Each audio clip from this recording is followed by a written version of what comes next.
Bonjour et bienvenue. Aujourd'hui, on explore un sujet passionnant tiré de l'art de la communication orale en classe de Julien Dourève. On va parler de l'impact, souvent sous-estimé, du langage corporel, du mouvement et aussi de la gestion de l'espace, la fameuse proxémique, dans l'enseignement. Ce qui frappe d'abord, c'est cette idée que notre corps communique bien avant nos mots. Ces signaux non verbaux, ils peuvent vraiment faire la différence pour capter ou au contraire perdre l'attention des élèves. C'est assez fou quand on y pense, non? Alors l'objectif, c'est de décortiquer un peu comment notre corps peut devenir un vrai plus, un outil pédagogique, quoi. Commençons peut-être par le mouvement. L'auteur, il insiste là-dessus, bouger en classe, c'est pas juste pour s'agiter, c'est vraiment stratégique. Ça casse la monotonie, se déplacer vers un élève, ça montre de l'intérêt, ça aide à recentrer l'attention. C'est bien plus que juste marcher, en fait. Absolument. Et le point clé ici, c'est vraiment l'intention. La source souligne bien qu'un mouvement efficace, il doit être justifié. Il accompagne une idée, une question, il est aussi maîtrisé. Plutôt lent, assumé, ça donne une impression de contrôle.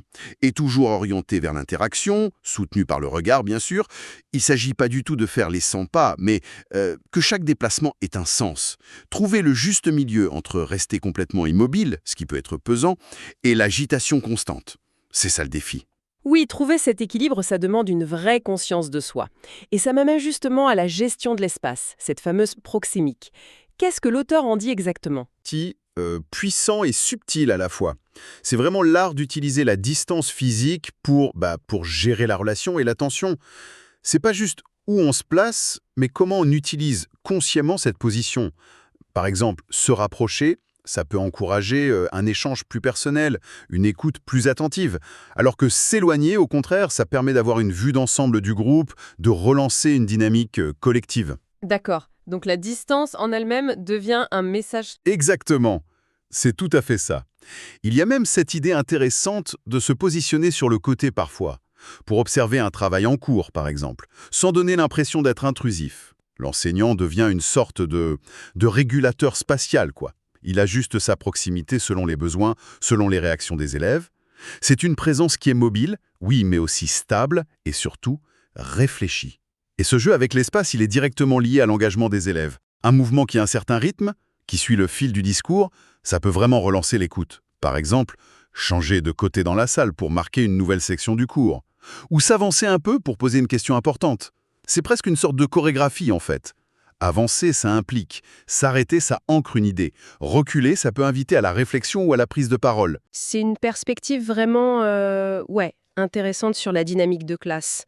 Mais j'imagine que pour que ça fonctionne bien, il y a aussi des pièges à éviter, des erreurs courantes. Tout à fait. Le livre met en garde contre ce qu'il nomme les gestes parasites. Vous savez, tourner en rond, se balancer d'un pied sur l'autre, tapoter nerveusement un stylo. En fait, tout ce qui peut trahir une certaine nervosité ou qui détourne l'attention du message principal. Ces mouvements involontaires, ils viennent brouiller la communication. Et au-delà de ces petits gestes, il y a aussi la posture générale, j'imagine. L'auteur en parle. Oui, et c'est même crucial. L'idée, c'est d'éviter les postures dites fermées. Les bras croisés, les épaules rentrées. Tout ça, ça peut envoyer un signal de distance, voire de défense. Il faut plutôt privilégier une posture ouverte. Détendue, les bras légèrement écartés, peut-être les paumes visibles si ça s'y prête.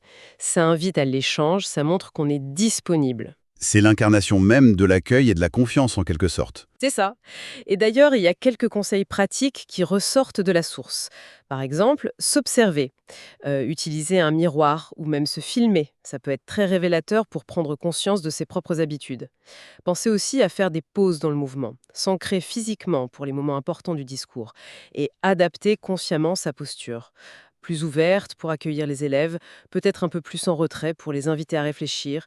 Certains enseignants utilisent même des points précis dans la classe, comme des repères spatiaux pour marquer différentes étapes ou types d'activités. Des sortes d'ancrages spatiaux, si on veut. Voilà, c'est un peu ça.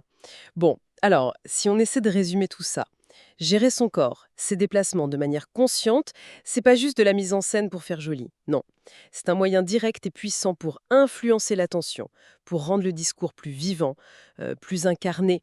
Finalement, la présence physique devient un véritable levier pédagogique. Oui, c'est très clair. Et je trouve que ça ouvre une réflexion qui va même au-delà de la salle de classe.